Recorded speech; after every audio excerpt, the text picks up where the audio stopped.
चांदी आज 7,316 रुपये गिरी, कीमत 2,59,000 किलो पर हुई। सोना 1,672 रुपये गिरकर 1,56,000 पर आया। देखें अपने शहर में सोने के दाम। एलन मास्क की एआई कंपनी चांद पर फैक्ट्री लगाएगी, इससे सूरज की ऊर्जा कैप्चर होगी। एलन मास्क बोले शायद इंसानों को एलियन से मिला सके। यूपी में अप्रैल से जुलाई के बीच पंचायत चुनाव को पाना मुश्किल है। चुनाव से पहले प्रदेश में एक समर्पित पिछड़ा वर्ग आयोग यानी कि ओबीसी कमीशन बनाया जाएगा। योगी सरकार ने लखनऊ हाईकोर्ट को इस बाबत हलफनामा दिया है। केंद्र सरकार की one nation one student ID योजना के तहत बिहार के सरकारी स्कूलों में आधार कार्ड बनाने की प्रक्रिया तेज हो गई है। सरकारी स्कूलों में अभी भी 29,98,278 यानी कि लगभग 30 लाख बच्चे ऐसे हैं जिनका आधार कार्ड नहीं बना है। दिल्ली एनसीआर समेत उत्तर भारत में फरवरी के दूसरे हफ्ते में ही गर्मी ने दस्तक दे दी है। न्यूनतम और अधिकतम तापमान सामान्य से ऊपर दर्ज किया जा रहा है। बीते 24 घंटे में न्यूनतम तापमान 13 से 14 डिग्री और अधिकतम तापमान 26 से 29 डिग्री सेल्सियस तक पहुंच गया है। बिहार और पूर्वी भारत के लिए बड़ी रेल परियोजना की तैयारी शुरू हो गई है। वाराणसी से पटना, पटना से Siliguri high speed rail corridor का सर्वे अप्रैल 2026 से शुरू होगा। यह देश के 7 नए हाई स्पीड रेल कॉरिडोर में से एक है, जिसकी घोषणा केंद्रीय बजट में की गई है। इस कॉरिडोर पर बुलेट ट्रेन 300 किलोमीटर प्रति घंटा से ज्यादा की रफ्तार से चलेगी।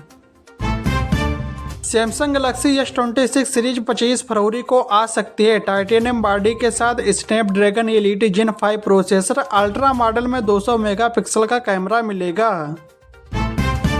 बिहार सरकार ने जनगणना 2026 की तारीखों का ऐलान कर दिया है। यह प्रक्रिया 2 चरणों में अप्रैल और मई में पूरी होगी। इस बार लोगों के साथ उनकी जाति से जुड़ी जानकारी भी जुटाई जाएगी। सरकार के अनुसार सभी आंकड़े पूरी तरह गोपनीय रहेंगे।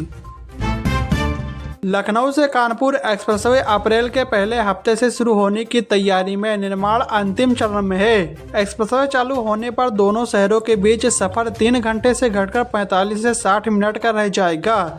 125 किलोमीटर प्रति घंटा की स्पीड, 6 लेन, आधुनिक निगरानी सिस्टम और राउटर रिंग रोड मिलेगा। चलिए दोस्तों, अगली खबर बताने से पहले इस वीडियो को भी लाइक करें, शेयर करें और चैनल को सब्सक्राइब करके बेल आइकन प्रेस कर लीजिए। Redmi Note 15 Pro smartphone launch, कीमत है 26,999 रुपये से शुरू। टाइटन फ्रेम के साथ 200 मेगापिक्सल का कैमरा, 45 वाट फास्ट चार्जिंग और 6,580 mAh की बैटरी मिलेगी। यूपी में करीब 4.5 लाख प्राइमरी शिक्षकों को 1.5 लाख शिक्षा मित्रों समेत 11 लाख कर्मियों को कैशलेस ट्रीटमेंट का ऐलान योगी आदित्यनाथ सरकार ने किया है। उन्हें कैशलेस इलाज मिलेगा। रेलवे ने वंदे भारत स्लीपर और अमृत भारत ट्रेनों के टिकट रद्द करने के नियमों में बदलाव किया है। अब यात्रा से 8 घंटे पहले टिकट रद्द करने पर कोई रिफंड नहीं मिलेगा। 72 घंटे पहले रद्द करने पर 25% और 8 से 72 घंटे के बीच 50% शुल्क लगेगा। अन्य ट्रेनों के लिए 4 घंटे पहले तक रिफंड मिलेगा।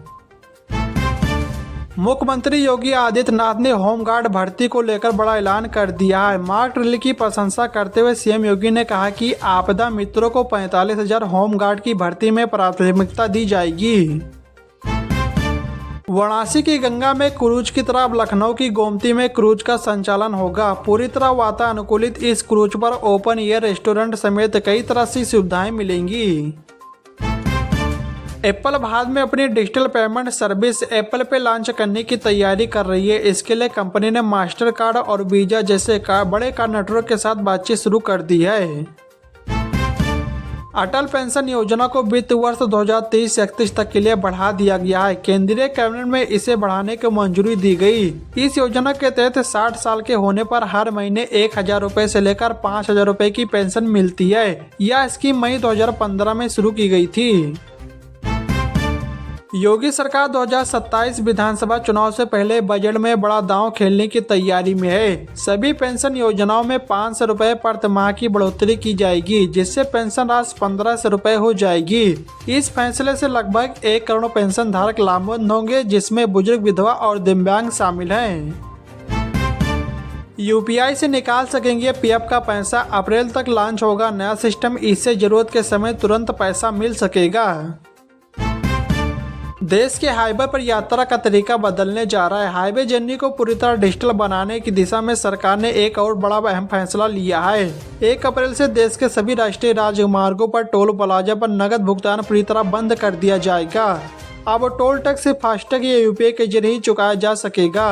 सरकार का मानना है कि इस फैसले से न सिर्फ यात्रा आसान होगी बल्कि समय, फ्यूल और पैसे की भी बचत होगी।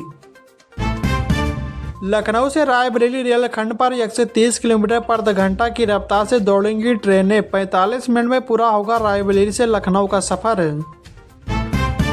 यूपी बोर्ड की हाई स्कूल इंटरमीडिएट की परीक्षाओं को पूरी तरह नकल विहीन बनाने के लिए इस बार नया नियम बनाया गया है। बोर्ड की ओर से जारी नया दिशा निर्देश के मुताबिक अब विद्यार्थियों को परीक्षा केंद्र में प्रवेश के लिए केवल प्रवेश पत्र दिखाना काफी नहीं होगा, उन्हें अपने साथ आधार कार्ड की मूल प्रत रखना अनिवार्य कर दिया गया है।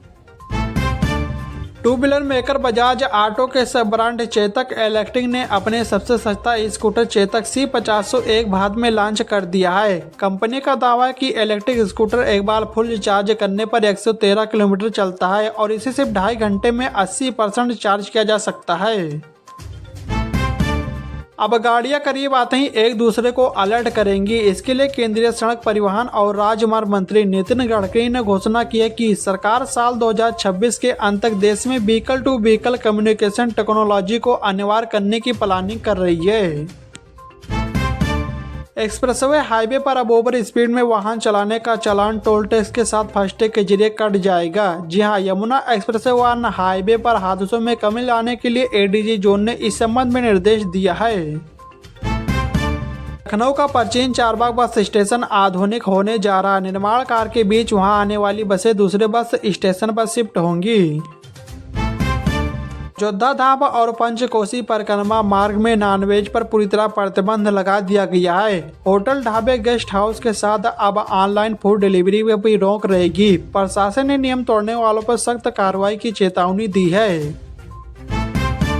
यूपी में गन्ना किसानों से लोडिंग शुल्क लेने पर चीनी मिलों पर कड़ी कार्रवाई होगी। गन्ना किसानों की शिकायतों के बाद योगी सरकार ने सख्त रुख अपनाया है। इस संबंध में गन्ना आयुक्त ने चेतावनी देते हुए सख्त निर्देश दिया है। उत्तर भारत में घने कोहरे और शीतलहर का कहर थमने का नाम नहीं ले रहा है। इसी बीच बारिश ने और ज्यादा खेल बिगाड़ दिया है। सुबह सुबह हल्की बारिश होने से दिल्ली और आसपास के इलाकों में ठंड का सितम बढ़ गया है। उत्तर प्रदेश में स्लीपर और ठेका बसों में सफर करने वाले यात्रियों की सुरक्षा बढ़ाई जाएगी। जो बसें सुरक्षा नियमों का पालन नहीं करेंगी उनके खिलाफ तुरंत कार्रवाई होगी और जरूरत पड़ने पर बस को जब्त भी किया जाएगा। कानपुर और लखनऊ के बीच 160 किलोमीटर प्रति घंटा की रफ्तार से रैपिड रेल चलाने की तैयारी तेज हो गई है। यह ट्रेन उन्नाव में 3 नए स्टेशनों पर रुकेगी। परियोजना के लिए भूमि अधिग्रहण और ट्रैक का निर्माण काम शुरू हो गया है। इससे कानपुर से लखनऊ का सफर मात्र 30 मिनट का रह जाएगा। लखनऊ विकास प्राधिकरण ने भी परियोजना को एनओसी दे दी है, जिससे काम में तेजी आई है।